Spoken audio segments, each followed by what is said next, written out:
Halo guys, selamat beraktivitas, selamat berapa saja. Tuhan berkati. Saya mau cerita tentang ada salah satu kisah percintaan antara dua orang yang sudah cukup lama, karena ini udah dari kecil gitu, dari mereka masih umur SD begitu. Nah sekarang mereka sekolah sama. Ini ada di salah satu kampung. Mereka sekolah sama-sama sampai kelas 6 SD. Kelas 6 SD terus mereka ujian. Nah sekarang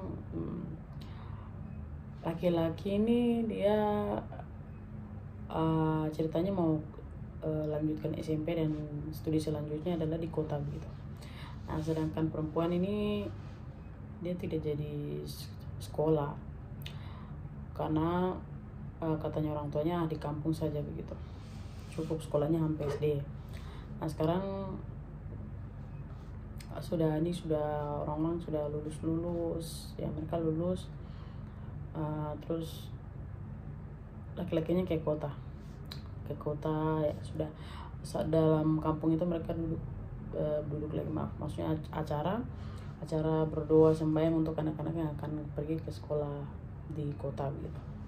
Nah, sekarang hari itu mereka seperti hari ini begitu acaranya, besoknya sudah berangkat. Pas berangkat ada perbatasan antara kampung itu dengan kota. Situ perempuan tuh dia antar pacarnya ini, antar sampai di situ, dan dia kasih seperti kenang-kenangan atau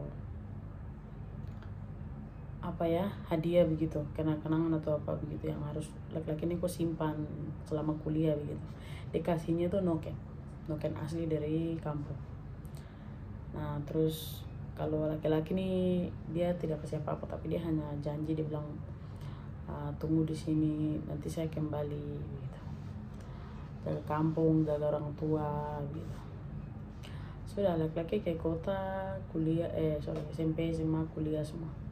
Dalam dia studi juga ada banyak perempuan, karena dia ganteng tuh, banyak perempuan yang mau dia apa, tapi dia punya prinsip yang tegas keras bahwa saya punya pacar itu ada di kampung gitu, dan saya akan kembali, akan menikahnya dengan dia gitu.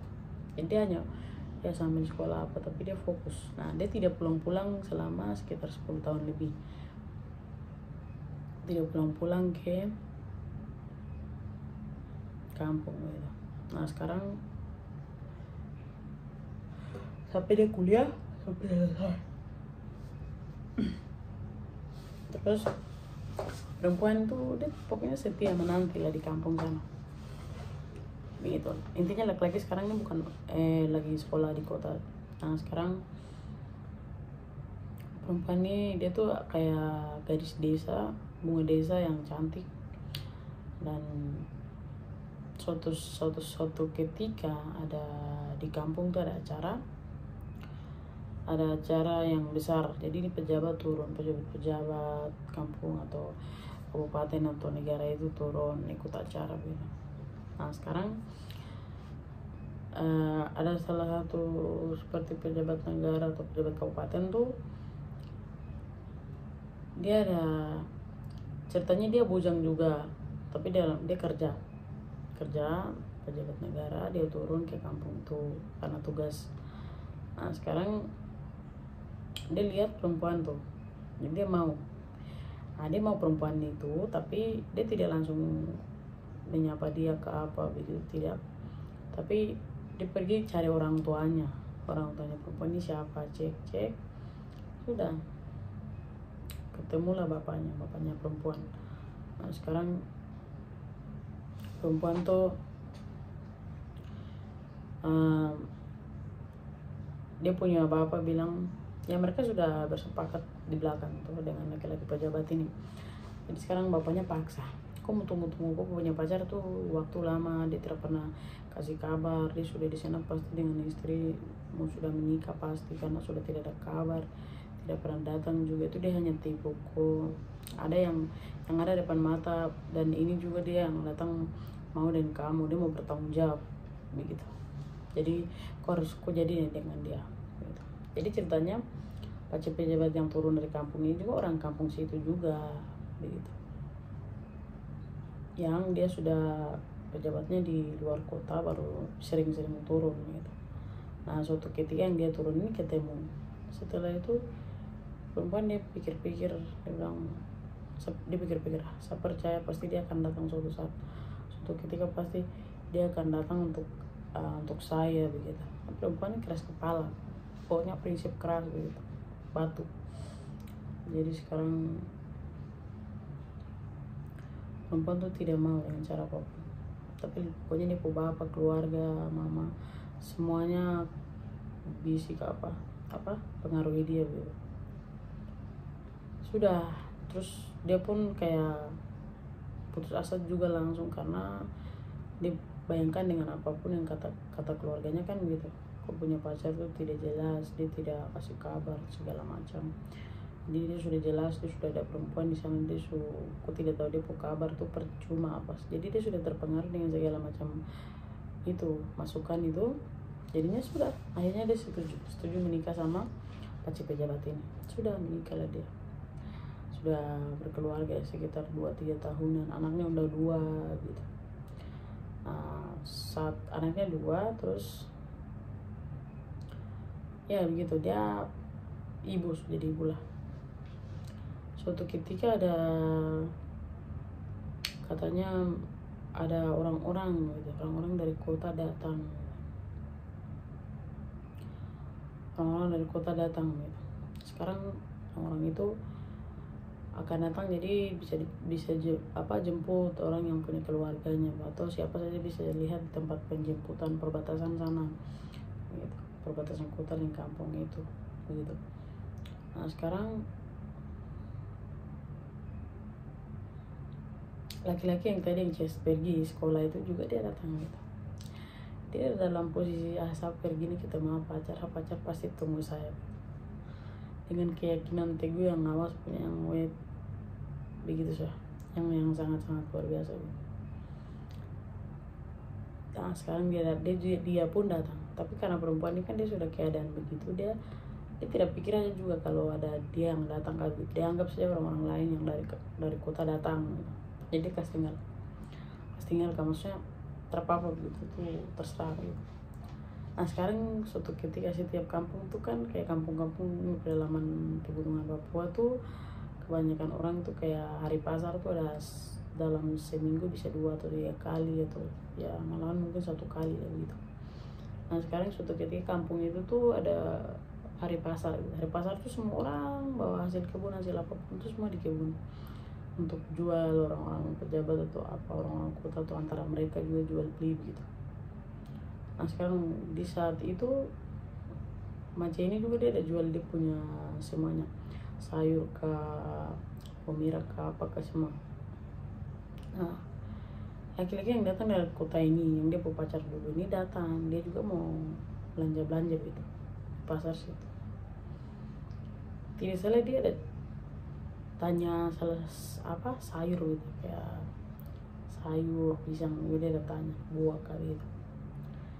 Dia tanya tapi dia tunduk saja begini, baru tanya. Dia tidak lihat kayak ini orang ini, ibu ini yang jual atau bapak atau siapapun ini yang jual. Dia hanya tunduk mata di sayur saja, baru dia tanya ini berapa. Terus perempuan tuh dia juga ya itu, dia hanya jawab, saya tidak lihat orangnya juga, tuh ini berapa harganya. Nah sekarang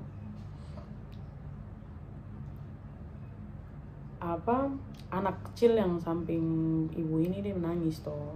Jadi sekarang ibu ini bilang diam gitu anaknya. Terus dia posisi bunting besar lagi, anak yang ketiga. Bunting sorry kalau salah kata, hamil. Ya jadi iya gitu, dan anak yang kecil yang keduanya ini menangis gitu. Kau diam, jangan nangis begitu kan, dia kasih diam begini. Pacar ini tak salah lihat tuh dia gitu, dia pacarnya itu. Ini mungkin apa, tapi kan dia karena dia hamil tapi kan tutup dengan baju gitu, jadi dia kelihatan pacarnya tidak kelihatan, jadi dia pikir ih dia kaget gitu kayak ketemu dia pacar gitu.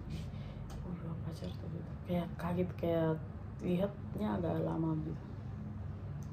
Terus perempuan tidak salahnya bilang anak itu diam, terus salah kan gitu, buang mata langsung lihat dia gitu. Oke, seketika kayak diam sejenak berapa detik gitu, gitu langsung perempuan dia salam, baru apa segala macam, terus sudah datang gitu.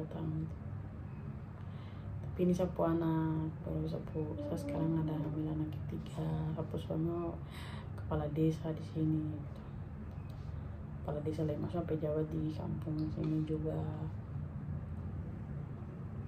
Saya tunggu kok lama, kok datang, jadi saya sudah mengambil keputusan untuk begini. Wah, laki-laki nih hati hancur yang bagaimanapun ya. Dia langsung ke kali, lari dari situ ke tinggal pasar. Dia pergi ke kali, tempat-tempat yang dulu dong waktu kecil main gitu kan, jalan-jalan ya gitu. Terus dia menyanyi, dia kayak nangis gitu. Dia menyanyi ini yang salah, ada mau menyanyi sekarang, menyanyinya begini, dia perlu lirik lagu.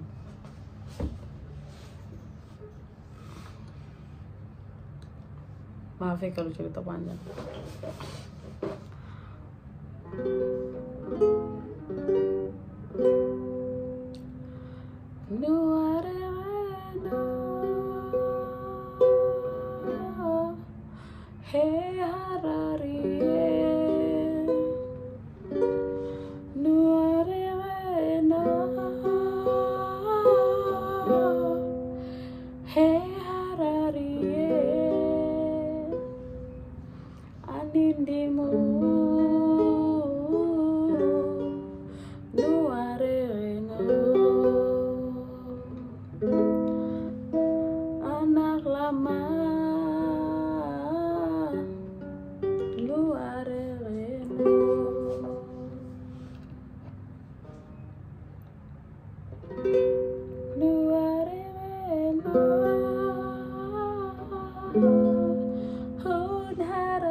Lagu kayak begitu.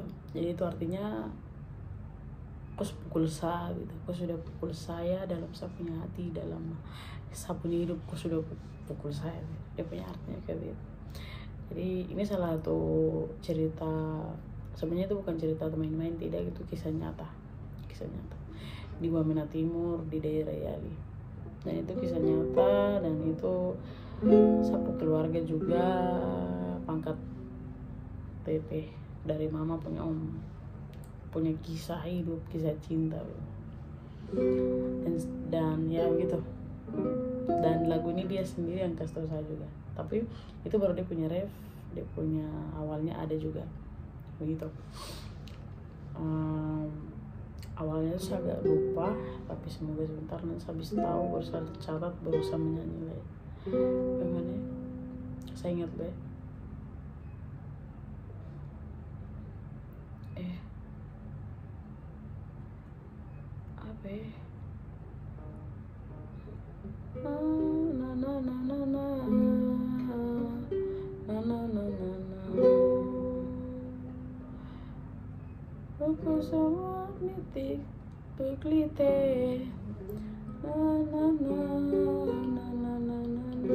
Gitu dia punya apa ya, agak lupa, pokoknya bagus kalian. Terima kasih kamu sudah ikuti, ini hanya cerita-cerita, dan terima kasih kamu sudah serius ini mendengarkan cerita dan lagunya. Semoga nanti dia lirik komplitnya akan saya menyanyikan lagi. Terima kasih untuk kamu semua yang selalu nonton, terabosan. Mungkin meskipun kamu terasuka, tersenang atau sayang, terima kasih. Maaf kalau ada salah. Kalau ada kesalahan kamu tolong koreksi dan kalau ada kebenaran kamu tolong berikan masukan. Saya sangat membutuhkan itu. Terima kasih banyak ya guys. Kayaknya saya senyum paksa guys karena saya mengantuk. Saya sudah mengantuk tadi gitu. Terima kasih kamu sudah dengar cerita ini, cerita aja ya. Terus kalau saya bicara kamu terpaham, kamu bilang aja. Makasih banyak. God bless. Sorry.